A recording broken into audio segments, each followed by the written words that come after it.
Good morning. I am presenting a PPT on discovering open knowledge resources. So in the era of internet, we feel there are so much of information available on online, and one can learn whatever they want, and one can equip themselves to meet the demands. Now let us see what are the components that are internet. Second part is LIS philosophy, library and information science philosophy, and how it is going to be helpful to the discovering information available on the net, and how to discover what are the facilities and what are the things available, and that is those aspects are covered in discovering, and what are the Indian initiatives, because we are in India and we have to look for the content which is required for our completing our courses. So these are the four parts which are comprising, and I am going to deal with them now. The first one is in internet, that is digital environment. We feel libraries. Now the term libraries is very common, and digital libraries is also being used to denote availability of the content online. And in this digital environment, digital well-being is very much essential. Something like information overload, information anxiety, data smog, etc. are used to say about the anxiety in the to locate information. Now during this present COVID-19, WHO is also advising people not to get anxiety over the information which they are receiving from the different sources. And this information overload sometimes causes, because of uncontrolled publishing on World Wide Web, there will be high recall. If you search anything on Google, you will be getting lots of responses for it, and when you look one after the other, you will feel much of them are not relevant. So low relevance is another problem, and most of these results are ranked according to their own algorithm. So what you are expecting at the moment may be somewhere else inside, and what they want to give you, that will be on the top. So this is the problem in the digital environment. What is the LIS philosophy? That is library information science, and what is its philosophy, and how it is helpful in the digital environment, that is electronic environment. Okay. Now in this electronic environment, everything is on online: newspapers, journals, magazines, anything that is e-content available, even YouTube videos, serials, cinemas, songs, everything. Much of the information available in e-form and much of the in digital format. The 5 laws of library science, whether the information in physical form or digital form, the 5 laws are same, and it will say why the collection has to be maintained, how it has to be organized, what is the purpose of collection. So these are the 5 laws which are the basic for the philosophy of a library, why it is being constituted.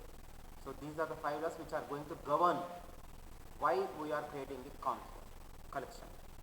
And there are different principles are there, how to organize, and there are many tools are available, there are many techniques which are being used in the libraries. So all these can be applicable even in the digital arena also.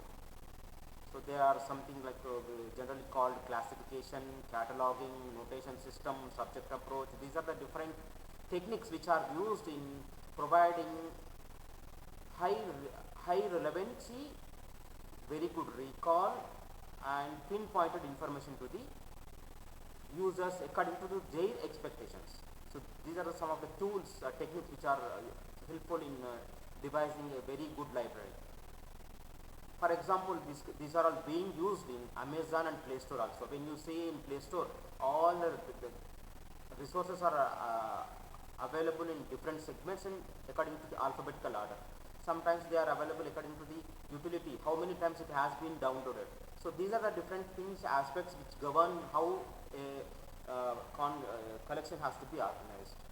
And coming to the third aspect, that is how to discover, what to discover.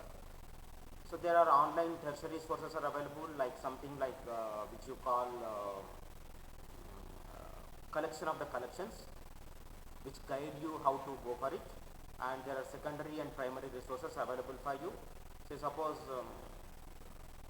Google is a secondary source which gives you some sort of information and which is where are the primary resources located.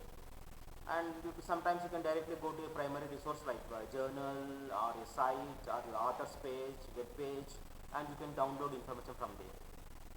Okay, online tertiary sources, something like aggregators, Science Direct help us in finding information, and research reports, journal articles, preprints, citation links. So these are the different provide us information where to find required information. Then you have author sites, institutes and organizations, depositories, social network sites where you will get lot of information and they will guide you where you will find the information. And apart from this, we have open data initiatives and repositories where you can find lot of information. The fourth aspect is what is being done in India. Government of India has one initiative is Open Data Initiative. A lot of data is available for downloading and processing. If you have sufficient skills, you can download data and you can rejig it to make some sort of inferences from that. And ministries, departments also made some efforts to provide information. Organizations, institutions are publishing research reports, annual reports, newsletters, and they are made available online and you can download them and for your purpose. Premier institutions, universities, associations, they are conducting they are making conference proceedings, repositories, journals of various institutions, training materials and UG PG courses are also available. So for example, like Swayam, NPTEL, these made UG and PG course materials and other skill development skill enhancement programs available. For example, you can see even Cisco made available content online, and one can initiate through that and look for the certification. And Digital Library of India, one of the huge collection available in India, different languages, and textbooks also available, and the sources made available through Digital Library of India, and some of the museum collections are also made available online, and popular magazines like India Today and Outlook, even newspapers in India in different vernacular languages are also made available, and you can download them. And even some of the news channels are made available their live shows. So these are the different initiatives taken in India, and you can search for this information online on the web, and I hope it will help you in conducting your research properly.